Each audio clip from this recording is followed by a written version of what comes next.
Trinity, after a period of struggle, finally receives good news. She's been approved to take her exams. But this newfound hope is overshadowed by a growing threat.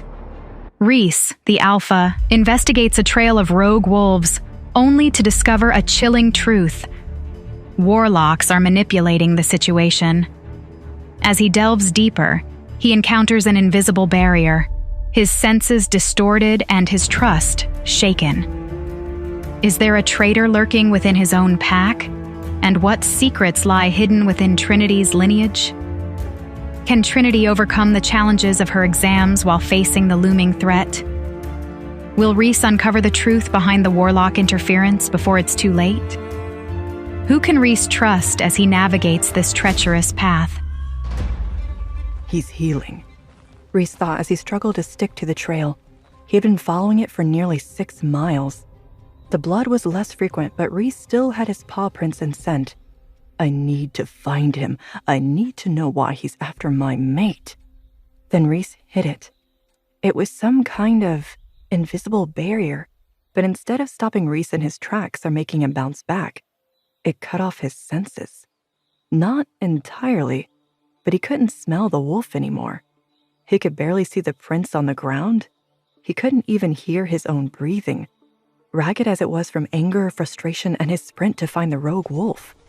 Something wasn't right here. Warlocks. But Reese hadn't encountered this warlock before. This was the work of someone much stronger than the warlocks at Riley's pack. This was the one true enemy, the one Reese needed to find. Go back, a voice rumbled in the air around Reese. What do you want with me? Reese demanded. You are irrelevant to me, wolf. The voice vibrated through the air. It sounded like it was coming from right next to him, but there was no one else around. I am the alpha of this land, Reese growled. What do you want here? I think you know that, the voice chuckled. Are you the one who keeps coming after my mate? Reese searched for the source of the voice. Why not? The voice was pleased with himself. He seemed to sense Reese's distress, even as he remained composed to the outside eye. You don't want her. You can't have her, Reese screamed at the voice. Is everything all right, Alpha? Vincent asked as Reese approached. Everything was not all right. If the voice that Reese had heard was behind all of this, then they weren't after Reese. They were after Trinity, and they were more powerful than he thought. But why? What could they possibly want from her? Reese would find out sooner or later. Just thinking, Reese answered Vincent. How have things been here? No problem, sir. Not only was Vincent a good family man, but when it came to his job as a warrior, he was one of the most capable of the pack. Reese congratulated everyone's efforts on keeping Trinity safe. I don't want the Luna to know about the attack or the lengths we went to protect her, Reese commanded. Not yet, anyway. Might I ask why you're keeping it from her? Vincent carefully probed. She would likely not be very happy were she to find out. Don't worry, Vincent, Reese laughed. I know how much the Luna hates being left in the dark, but there's something I haven't told you. Reese pulled Vincent aside. My suspicions were confirmed. There are powerful warlocks behind this, and they're coming for the Luna. Until I can be certain of her safety, this is going to be her last day out for a long time. We must keep her safer than ever. I can't risk putting her or any of our warriors in harm's way. She isn't going to take that very well. Vincent grimaced at the thought. Might I suggest something, sir? Reese nodded. As much as he hated to admit it, Vincent understood Trinity. He spent more time with her than any of the other guards. If tonight is to be the Luna's last night out for a while, why not make it a night to remember? What do you mean? It's unlikely that our enemies will attack again tonight. They're going to want to regroup and plan. Take the Luna to some trusted locations in the city. There are several places that are run and staffed by wolves. Reese nodded. Vincent was right. Little Bunny deserved one last hurrah before going back into confinement. And it wouldn't hurt for Reese to cushion the blow before he delivered the bad news. He hated having to make her stay inside like that, but he wanted her to be safe. A few calls and you could have everything set up to enjoy a quiet, worry-free night with your mate. Station guards outside Gina's boutique and Lawrence's restaurant, Reese commanded. By the time Trinity was finished with her exams, everything was ready for them to go on their first date. Reese? Trinity was surprised as she walked out the door. What are you doing here? Well, these guys have been here all day, so I thought I would check up on them. Reese smiled. Looks like I got here just in time for you to wrap up. How did you do? Fine, I think. Trinity must have been nervous to say so little about something she'd worked so hard to accomplish. Well, since I'm here, I want to celebrate with you. Trinity looked up at him. I want to take you to dinner. Reese took a few steps closer to her. She turned to Reese and nodded. All right, I am a bit hungry after all those exams. Good.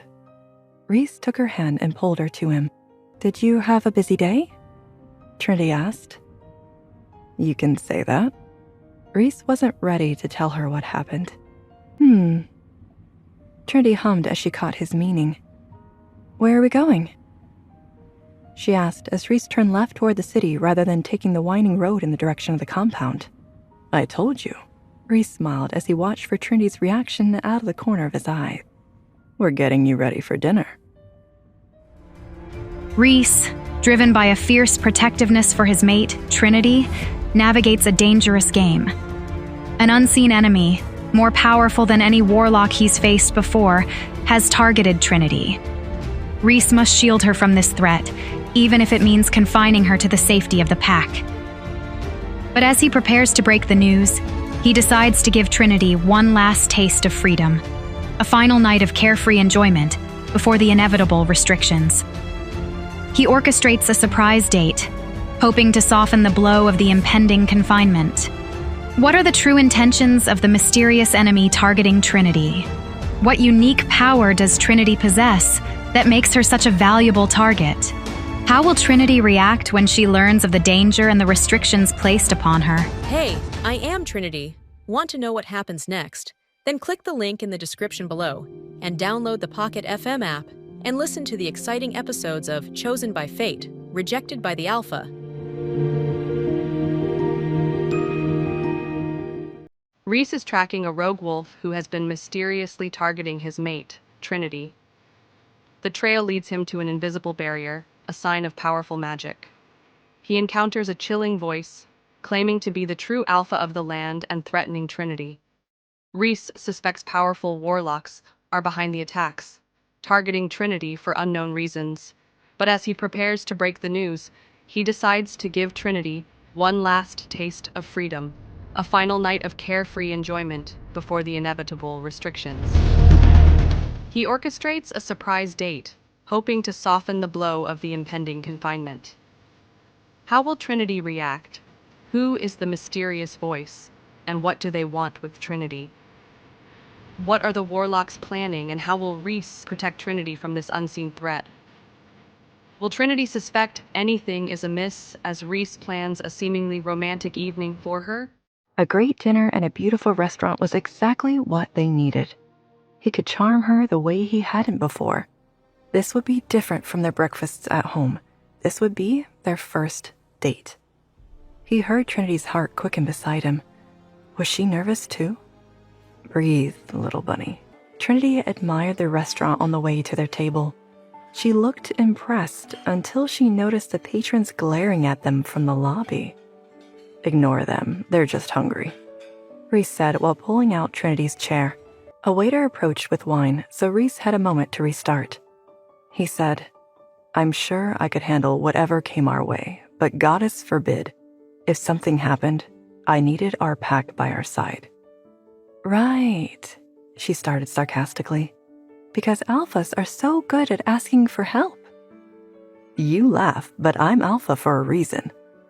Yeah, because your dad was an alpha. It's not just that. If the air isn't strong enough, we admit that, and give it to whoever is strong enough to support us. I earned my title. Trinity looked at him differently then. She sized him up. I didn't know that, she admitted. I trained my whole life to take care of this pack. The only reason that rogue hurt you on the mountain is because he had such a head start on me. I only needed 10 more seconds to stop him, but I didn't have that time. He glared into his wine glass. He'd never wanted to tell her how he failed her. He would never let it happen again. Her voice softened. Is that why you didn't visit me in recovery? You blamed yourself? I know you blamed me, but I never blamed you, he said. What? Your hike was a great idea. You didn't know that the rogues would get that far into our territory, and you saved that boy's life. If you'd had a bit more time, you would have been in the clear too. Trinity shook her head. Why are you saying all this? What do you want from me? Nothing, he answered, though that was a lie. More than anything, he wanted her forgiveness. He wanted to take back the months he'd wasted that wedged between them. A waiter dropped off their soup, but Trinity refused to grab her spoon. You can't be awful one day and kind the next, she told him. When's the last time I was awful? He cringed. Don't answer that. I acted badly before. I thought you'd do what everyone else does, but you're not like everyone else. That's why I saved you. It's easier to save me than find a new mate, she said. His temper flared. Why was she being so difficult? We only get one mate, he told her. Has anyone ever tried finding a second one? He huffed. No, that's not how wolves are. Good thing I'm not a wolf then, she said, finally reaching for her soup spoon. His growl shook their wine glasses. You wouldn't dare. But you would. You only want me when it's convenient for you.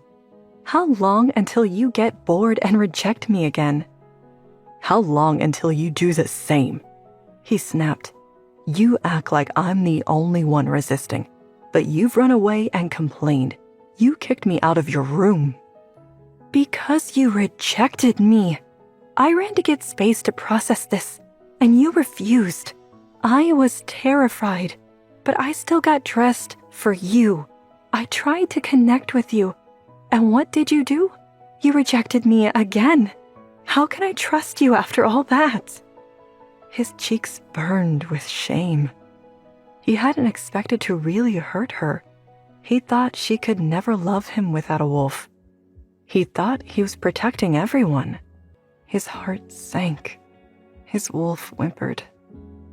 A new tension took its place, a simmering heat that flared with every giggle and flutter of her eyelashes. His wolf was firmly at attention as he led Trinity to the car with a hand on her back. The heat between them warped time. The drive home felt too quick and endless at the same time. He needed to touch her. He needed this to be more than one night of peace. He led her to the house elevator. Neither of them pressed a floor button.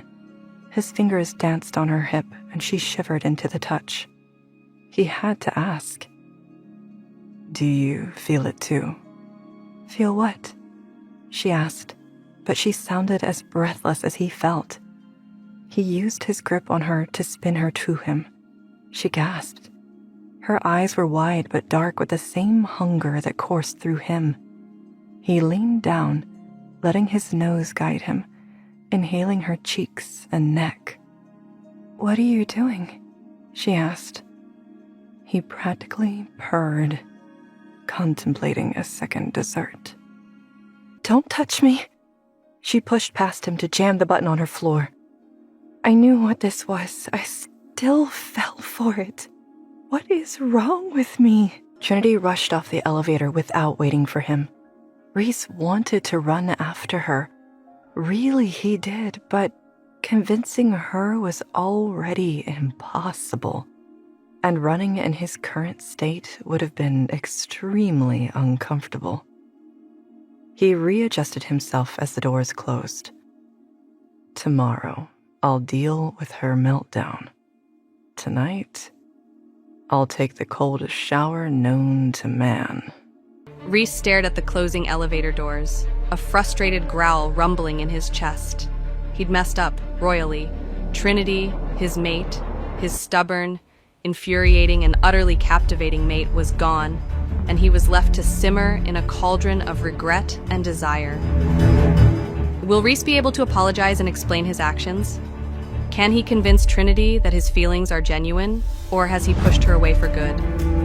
And what will happen when his wolf finally gets a taste of freedom? Hey, I am Trinity. Want to know what happens next?